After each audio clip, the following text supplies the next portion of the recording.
नमस्कार दोस्तों, कैसे हैं आप लोग। यहाँ पे एक बहुत इंपॉर्टेंट मेंस के टॉपिक के बारे में हम लोग बात करेंगे, social security to gig workers. तो गिग वर्कर्स जैसे कि फॉर एग्जांपल ओला उबर में काम करने वाले लोग हो गए, आपका जोमेटो स्विगी से आपके घर में खाना डिलीवर करने वाले लोग हो गए, तो इनकी सोशल सिक्योरिटी से रिलेटेड काफी इंफॉर्मेशनल वीडियो है। ये GS paper 2 government policies and intervention for development और GS paper 3 Indian economic growth development and employment, दोनों में ये आपको काम आएगी। ये पर्टिकुलर न्यूज का सोर्स क्या है, तो देखिए रिसेंटली हिंदू बिजनेस 9 में social security to gig workers नाम से एक एडिटोरियल आया था। तो ये जो पर्टिकुलर टॉपिक है दोस्तों, ये एक थीम बेस्ड टॉपिक है। जो कोर्स चला रहा हूं मैं मेंटरशिप का अपना 2024 का, उसमें मैंने ओवरऑल टॉपिक्स को 8 हेड्स में सेग्रीगेट किया है। तो GS paper 1, GS paper 2, GS paper 3, GS paper 4। तो ये हेड्स में तो भाई देखो टॉपिक सेग्रीगेट करना ही है, क्योंकि मेंस के पर्सपेक्टिव से अगर आप पढ़ रहे हो तो किसी ना किसी जीएस पेपर में वो सेट होंगे। अमूमन जीएस पेपर 2 और जीएस पेपर 3 में सारी करंट अफेयर्स कवर होती है और फिर उस करंट अफेयर्स को हम कंटेम्प्रेरी टॉपिक जीएस पेपर 1 और जीएस पेपर 4 के साथ जोड़ते हैं। तो भाई प्रीलिम्स टिडबिट्स में आपको प्रोवाइड कर रहा हूं, उसका अलग फोल्डर है। मेंस टिडबिट्स में आपको प्रोवाइड कर रहा हूं, अलग फोल्डर है। इसके साथ साथ मेंस बेस्ड टॉपिक्स लगभग 13-14 अपलोड हो चुके हैं आप मेंटरशिप कोर्स में, और थीम बेस्ड टॉपिक्स। तो ये 10th थीम है। इससे पहले जो इंडिया कनाडा रिलेशंस की थीम है वो ऑलरेडी अपलोड हो चुकी है। तो ये मैं बेसिक इन्फॉर्मेशन दे रहा हूं उन लोगों के लिए भी जो कि YouTube पे इस पर्टिकुलर लेक्चर को देख रहे हैं। तो अगर आप डिटेल में पूरा कोर्स अवेल करना चाहते हैं तो एक बार मेंटरशिप कोर्स को ऐप पे या फिर वेबसाइट पे चेक कर सकते हैं। ओवरऑल लिंक डिस्क्रिप्शन बॉक्स में दे रखा है। चलिए हम लोग शुरू करते हैं इस पर्टिकुलर टॉपिक को। अब ये न्यूज में यहां पे क्यों है, तो न्यूज में इसलिए जैसा कि मैंने आपको बताया हिंदू बिजनेस लाइन में इससे रिलेटेड एक एडिटोरियल छपा था और ये अक्सर का न्यूज में आता रहता है। अक्सर का दोस्तों न्यूज में इसलिए आता है क्योंकि कोड ऑन सोशल सिक्योरिटी 2020 इसने गिग वर्कर्स को रिकॉग्नाइज किया एज एन ऑक्यूपेशनल कैटेगरी। और कोड ऑन सोशल सिक्योरिटी 2020 को कभी कभी क्रिटिसाइज किया जाता है। ये बोला जाता है कि हाँ भाई गिग वर्कर्स के लिए ये इनफ एवेन्यूज अवेलेबल नहीं करवा रहे। सबसे पहले समझने की कोशिश करते हैं गिग वर्कर्स और गिग इकोनॉमी नाम के इस टर्म को। देखिए इस पर्टिकुलर गिग इकोनॉमी ने ट्रांसफॉर्म करके रख दिया ट्रेडिशनल एम्प्लॉयमेंट लैंडस्केप को। ये जो गिग वर्कर्स हैं ये अपने आप में इंडिपेंडेंट तरीके से काम कर सकते हैं। फॉर एग्जांपल अगर आपने ओला में अपनी कार रजिस्टर कर रखी है, एज एन ओला ड्राइवर आप कार चला रहे हो, तो उस केस में ओवरऑल आपके पास ये फ्रीडम है कि भाई आप जब ओला की ऐप में लॉगिन करोगे तब आपके पास कार की बुकिंग्स आनी शुरू हो जाएंगी। ठीक है ना। तो रात में चला लो, दिन में चला लो, वो आप पे डिपेंड करता है। हालांकि इतना आसान होता नहीं है दोस्तों। बहुत सारे ओला ड्राइवर्स किसी दूसरे की गाड़ी को किराए पे चलाते हैं, उनकी खुद की गाड़ियां नहीं होती हैं, और ओवरऑल अगर वो एक टाइम फ्रेम में, मिनिमम टाइम फ्रेम में गाड़ी नहीं चलाते हैं तो ओला ऐप वाले उनको इनफ रेटिंग नहीं देते हैं। ऐसे बहुत सारे टेक्निकल टर्म्स एंड कंडीशंस होती हैं। कहने की बात होती है कि गिग वर्कर्स अपनी फ्रीडम से काम कर रहे हैं, बट ओवरऑल समझने की कोशिश करते हैं इस गिग वर्कर्स के कंसेप्ट को। ठीक है।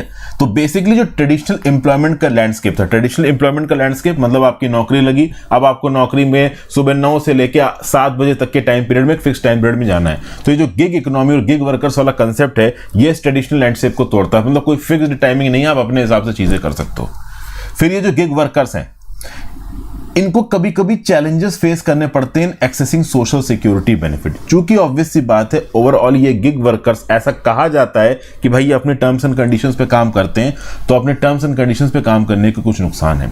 गिग इकोनॉमी अक्सर कर शॉर्ट टर्म होती है या फ्रीलांस वर्क अरेंजमेंट होता है। जैसे कि फॉर एग्जांपल ओवरऑल मैंने अपने यूट्यूब चैनल की वीडियोस को एडिट करने के लिए एक फ्रीलांसर एडिटर को हायर किया, तो ये एक प्रकार का फ्रीलांस वर्क हो गया। तो एक कॉन्ट्रैक्ट हो गया कि हाँ भाई इतनी वीडियोस एडिट करने के हम आपको इतने पैसे देंगे। ऐसा बहुत सा फ्रीलांस वर्क होता है। आपने ऑनलाइन अपने आप को एज अ ट्यूटर इनरोल किया और आपने एक बच्चे के साथ ओवरऑल या फिर एक ऑनलाइन ट्यूशन प्रोवाइड करने वाली सर्विसेज के थ्रू सेटिंग कर ली कि हाँ भाई इतने घंटे मैं महीने में ट्यूशन पढ़ाऊंगा, मेरे को इतना पैसा दे देना। तो आप सर्विस को प्रोवाइड कर रहे हो, फ्लेक्सिबल बेसिस पे सर्विस को प्रोवाइड कर रहे हो। तो गिग वर्कर्स एक प्रकार के इंडिपेंडेंट कॉन्ट्रैक्टर्स होते हैं। इनको प्लेटफॉर्म वर्कर्स भी कहा जाता है, क्योंकि अक्सर कर ये गिग वर्कर्स किसी प्लेटफॉर्म के ऊपर डिपेंडेंट होते हैं, बिना प्लेटफॉर्म के ऑपरेट नहीं कर पाएंगे, और इनकी स्किल्स और सर्विसेज अलग अलग सेक्टर्स में होती है, उसके हिसाब से इनको एम्प्लॉयमेंट मिलता है। बट अक्सर कर इन गिग वर्कर्स के सामने ये यूनिक चैलेंज आता है कि इनको सोशल सिक्योरिटी बेनिफिट नहीं मिल पाते। ट्रेडिशनल एम्प्लॉयज जो परमानेंट होते हैं उनको बहुत प्रकार के सोशल सिक्योरिटी बेनिफिट मिलते हैं, जैसे कि health insurance, retirement pension, unemployment benefit. Pension तो अब क्या ही मिलती, पेंशन सरकार मिला करती थी वो बंद हो गई, लेकिन हाँ अब न्यू पेंशन स्कीम के अंदर आपको एक लमसम अमाउंट पैसे का तो मिल ही जाएगा।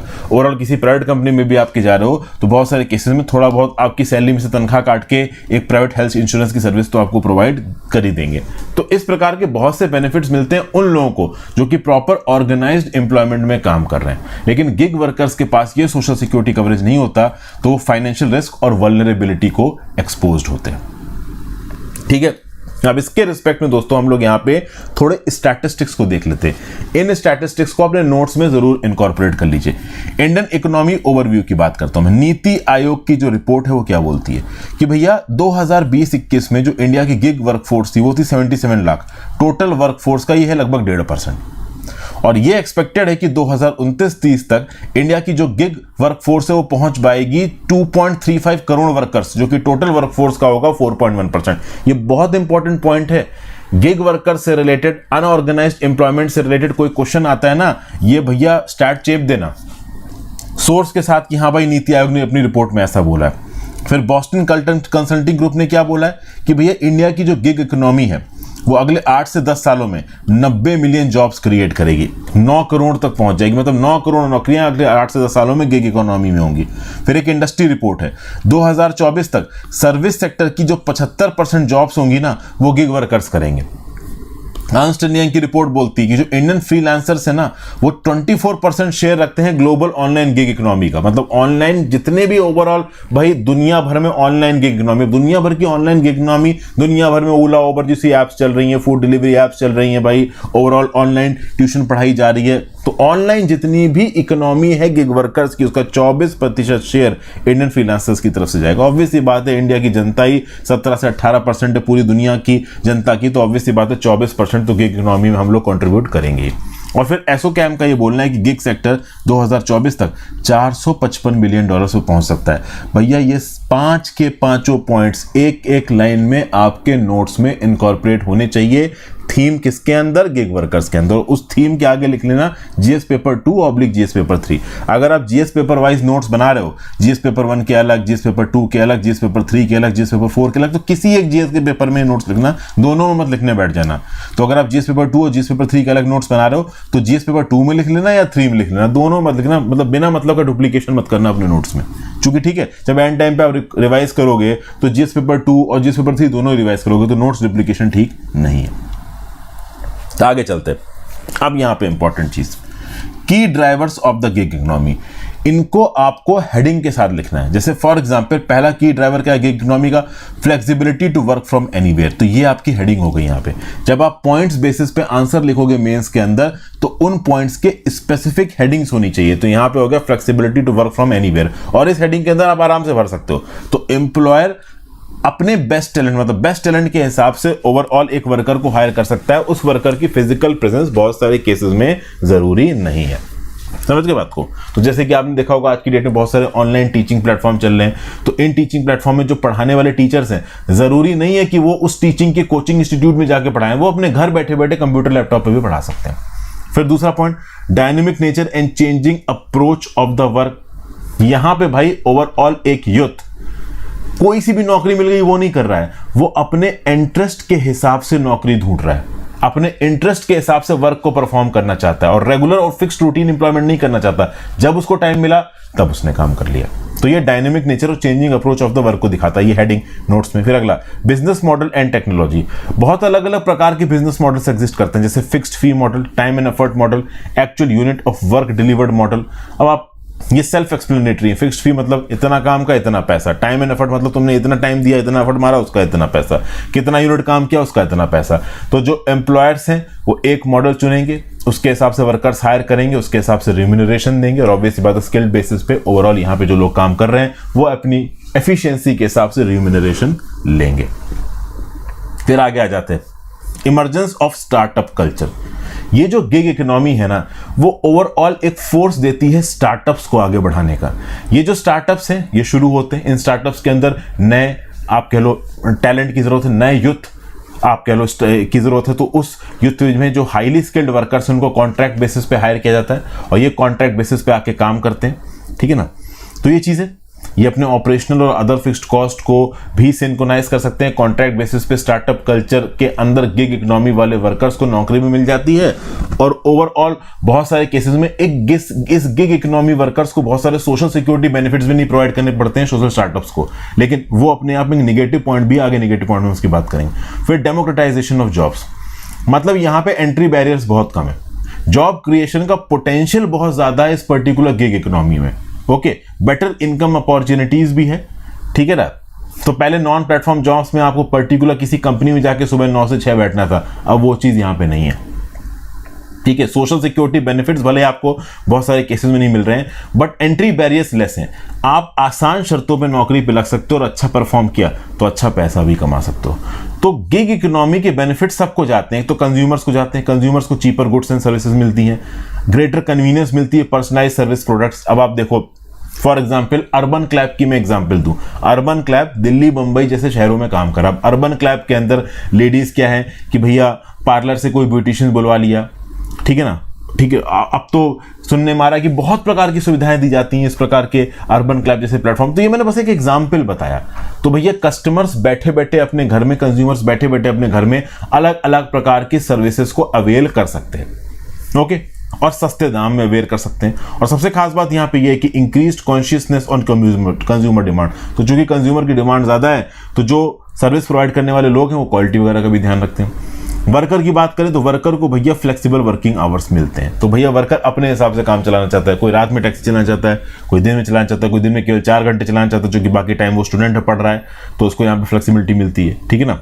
फिर ओवरऑल एक ही इंडिविजुअल एक से ज्यादा कंपनियों या 2 से ज्यादा कंपनियों के लिए काम कर सकते हो। फॉर एग्जांपल किसी ने अपनी कार को ओला में भी रजिस्टर कर रखा है, उबर में भी रजिस्टर कर रखा है, दोनों जगहों से वो बुकिंग्स ले रहा है। तीसरा, opportunity to develop interest as a career. यहाँ पे कैरियर अपॉर्चुनिटीज आपके पास बहुत ज्यादा हैं, तो आप अपने इंटरेस्ट के हिसाब से कैरियर अपॉर्चुनिटी को चुन सकते हो। हालांकि उसके लिए आपका हाई स्किल्ड होना जरूरी है। गिग इकोनॉमी में भी स्किल्ड वर्कर्स के लिए बहुत सारा पैसा कमाने का स्कोप है। जैसे फॉर एग्जांपल दोस्तों, जब मैं अपने घर में सेटल हुआ ना, तो मैंने अर्बन क्लैब से एक कारपेंटर को बुक किया। मुझे फर्नीचर का कुछ काम करवाना था, फर्नीचर के काम को मुझे अच्छा खासा पैसा देना पड़ा। मार्केट में जाके जब मैंने वो रेडीमेड फर्नीचर खरीदा वो और महंगा मिल रहा था, तो उस फर्नीचर के केस में उस पर्टिकुलर कारपेंटर ने अच्छा खासा पैसा कमा लिया। तो ऐसा नहीं कि गिग इकोनॉमी में लोग पैसा नहीं कमाते हैं, जो स्किल्ड लॉट हैं, फॉर एग्जांपल प्लम्बर हो गया, कारपेंटर हो गया, कभी कभी इनके पास पेंटर हो गया, आप कह लो हाई वैल्यू के काम आ जाते हैं। तो हाँ भाई, एक 2 BHK की पेंटिंग करनी है तो ओवरऑल 60,000 रुपए ले लिए। मुंबई में तो भैया हाई रेट चलते हैं। तो ओवरऑल गिग इकोनॉमी में कुछ काम करने वाले लोग अच्छा पैसा भी कमा लेते हैं, ऐसा नहीं कि वो पैसा नहीं कमा पाते। हाँ, but overall low skilled job है तो वहां पे उतना पैसा नहीं मिलेगा। बिजनेसेस के लिए भी फायदा है, कॉस्ट इफेक्टिवनेस होती है गिग इकोनॉमी में, एम्प्लॉयज की कॉस्ट बचती है, ओवरहेड कॉस्ट बचती है, एजाइल बिजनेस है, भाई अपने हिसाब से डिमांड के हिसाब से वर्कर्स को कम ज्यादा आप कर सकते हो। वर्कर्स की रिस्पॉन्सिबिलिटी नहीं होती इन बिजनेसेस के ऊपर। फॉर एग्जांपल जोमेटो, स्विगी जैसे प्लेटफॉर्म्स इन डिलीवरी एजेंट्स को पार्टनर बोलते हैं, समझ लो। पार्टनर हो मतलब नफा और मतलब नफा नुकसान और फायदा सब आपका होगा। फिर greater diversity at work place, मतलब ओवरऑल बिजनेस ज्यादा डाइवर्सिटी रख सकते हैं वर्क प्लेस पे, क्रिएटिविटी बढ़ेगी, इनोवेशन बढ़ेगा वगैरह वगैरह। अब ये जो गिग वर्कर्स हैं, ये कॉम्प्रिहेंसिव सोशल सिक्योरिटी बेनिफिट इनको चाहिए। देखिए क्या है, गिग वर्कर्स के हमने फायदे देखे, थोड़े बहुत नुकसान देखे, लेकिन गिग वर्कर्स में अगर आप किसी पर्टिकुलर इंडिविजुअल को डिप्लॉय कर रहे हो तो भैया थोड़ा बहुत बेनिफिट तो उसको देना पड़ेगा। कौन कौन से बेनिफिट? पहला बेनिफिट इनकम प्रोटेक्शन। तो भैया गिग वर्कर्स को फेयर और एडिक्वेट वेजेस देना जरूरी है। इनकम फ्लक्चुएशन से उनको प्रोटेक्ट करना जरूरी है। एक मैकेनिज्म चाहिए ताकि उनकी जॉब इनसिक्योरिटी को एड्रेस किया जा सके।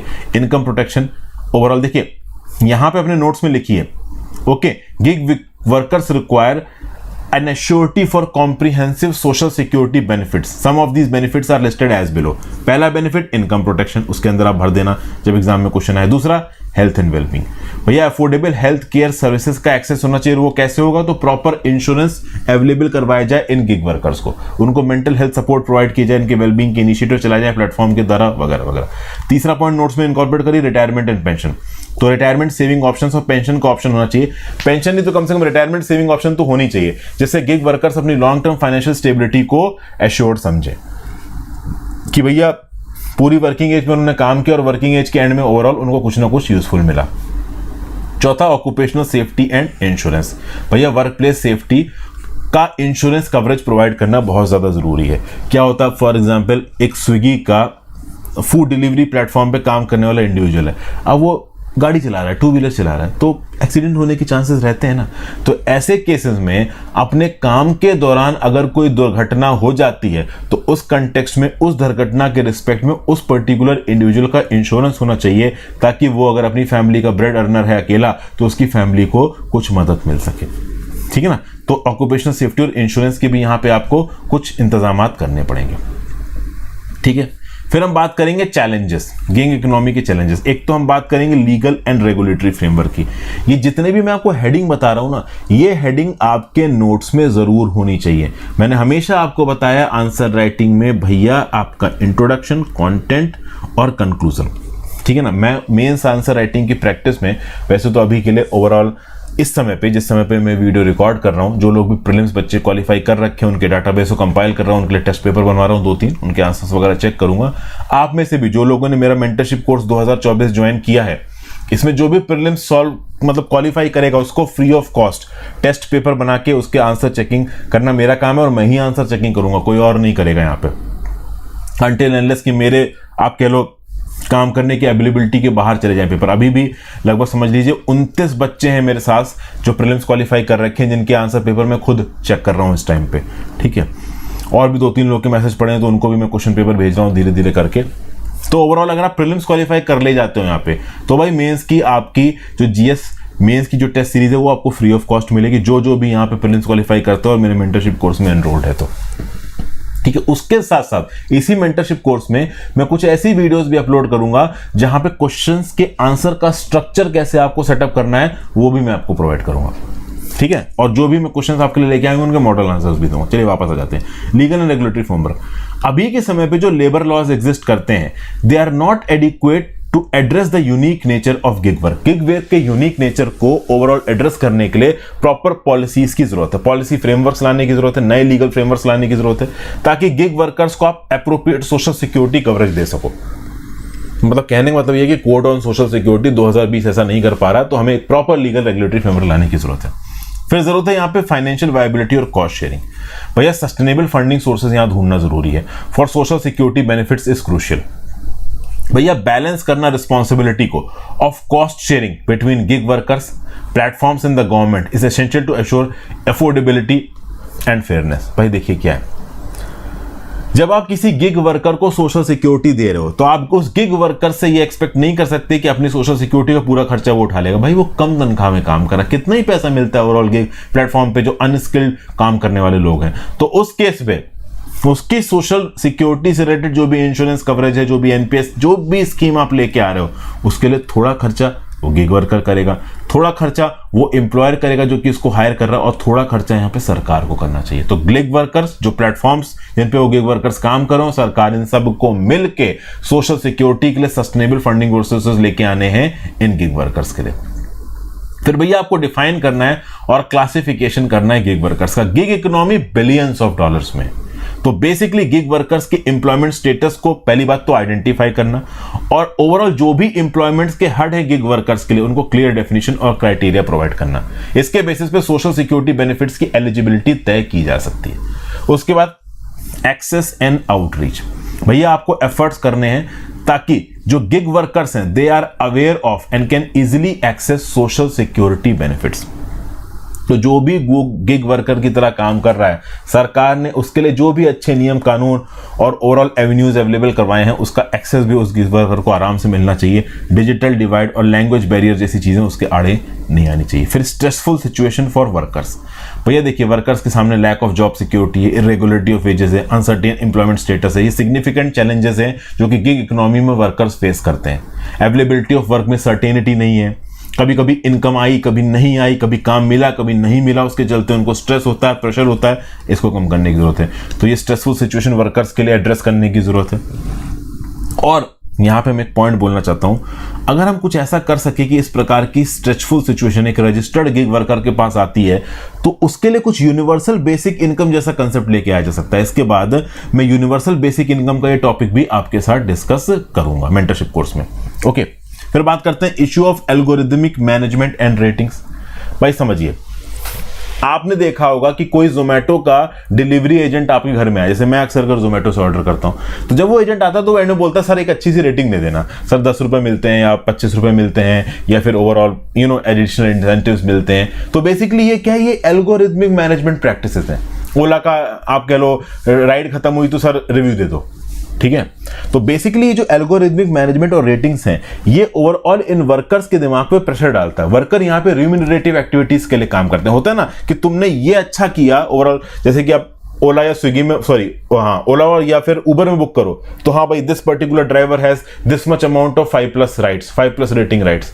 तो ये जो रिम्यूनरेटिव एक्टिव उनकी परफॉर्मेंस के साथ जुड़ा हुआ है ना, ये एल्गोरिथमिक मैनेजमेंट कहीं ना कहीं उनके दिमाग पे अनड्यू स्ट्रेस डालता है, क्योंकि फिर वो अपने काम के समय पे बहुत कोशिश करते हैं कि हाँ भाई ओवरऑल उनको रेटिंग अच्छी मिल जाए, उस रेटिंग के बेसिस पे जो एल्गोरिथमिक मैनेजमेंट है उनके डाटाबेस का उनके प्लेटफॉर्म में वो बहुत अच्छा हो जाएगा। तो रेटिंग के बेस पे जो काम करने वाली चीज है ना, वो कहीं ना कहीं उनके दिमाग में इफेक्ट डालती है।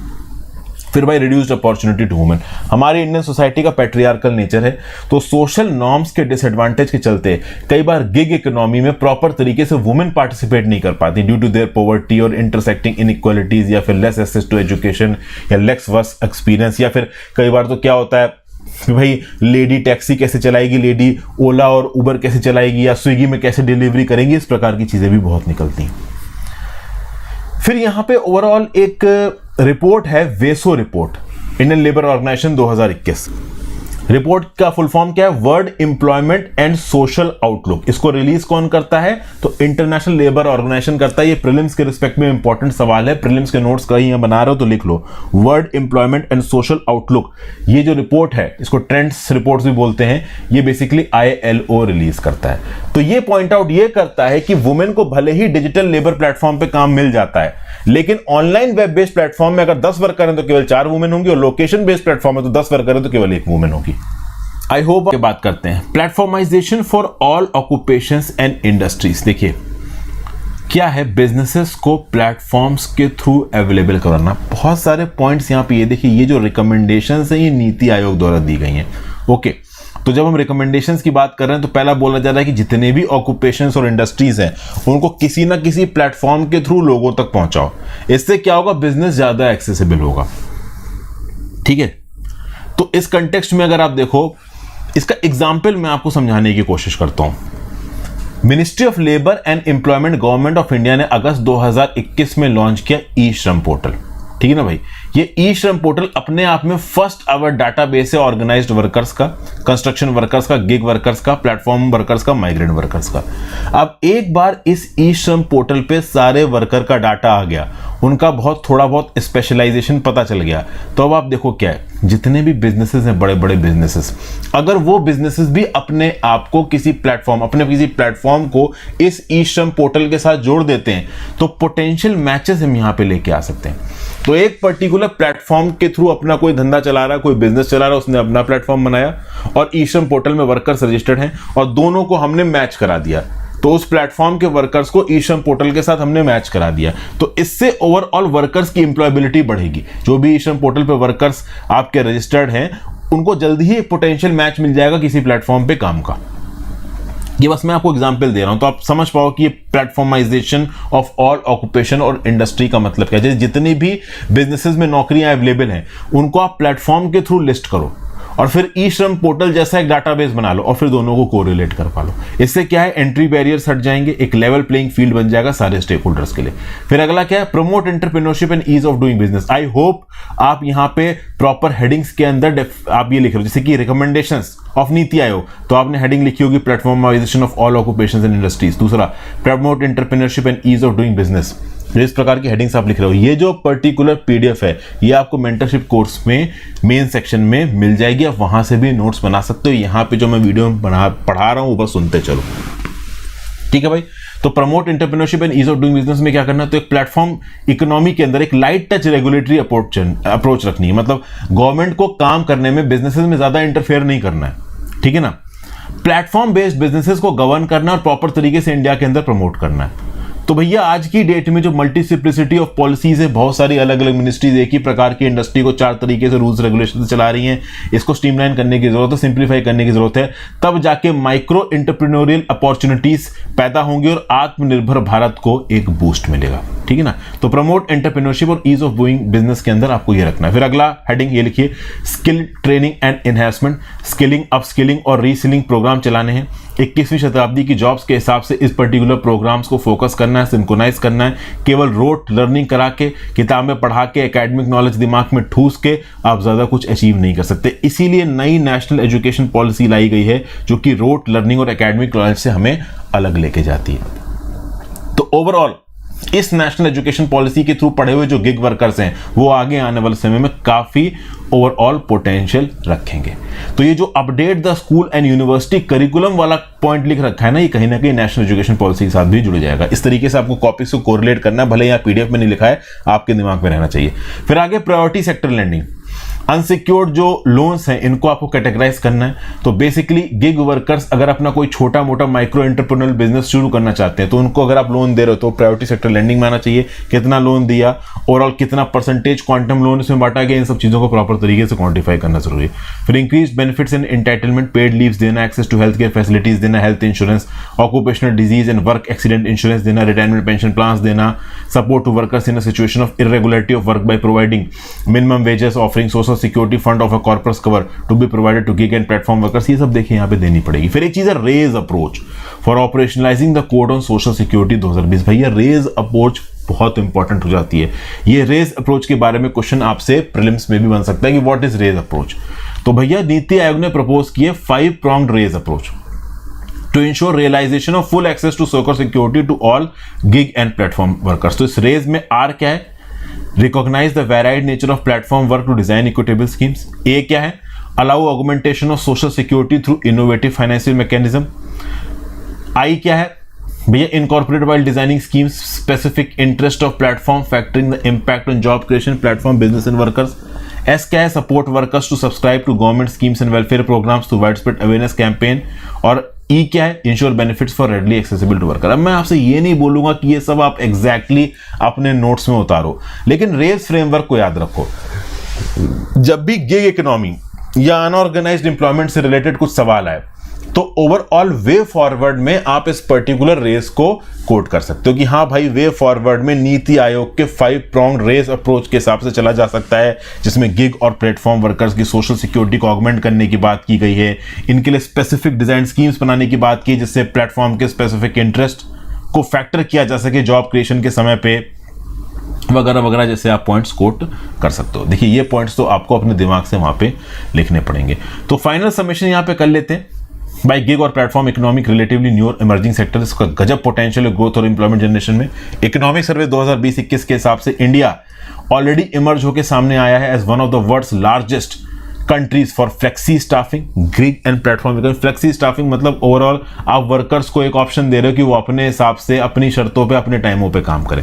और इस प्रकार का काम आगे बढ़ने वाला है क्योंकि इंडिया के अंदर जो ई कॉमर्स ट्रांजैक्शन और पोटेंशियल है वो बहुत बढ़ रहे हैं। ई कॉमर्स प्लेटफॉर्म भी बहुत तेजी से बढ़ रहे हैं।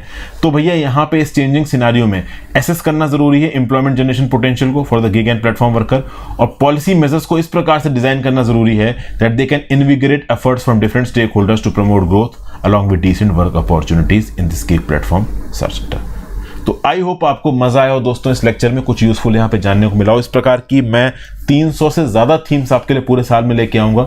बहुत से हजारों की तादाद में मेंस स्पेसिफिक टॉपिक्स आपसे डिस्कस किए जाएंगे। वैसे ये भी मेंस स्पेसिफिक, प्रीलिम्स स्पेसिफिक हैं, लेकिन थीम बेस्ड टॉपिक दोस्तों वो टॉपिक्स होते हैं जिसकी इंफॉर्मेशन को आप बहुत अलग अलग प्रकार के क्वेश्चंस में कोट कर सकते हो। ये पर्टिकुलर थीम बेस्ड जो टॉपिक्स होते हैं वो जीएस पेपर 2 में भी यूज हो सकते हैं, जीएस पेपर 3 में भी हो सकते हैं, कई केसेस में जीएस पेपर 4 में भी यूज हो सकते हैं।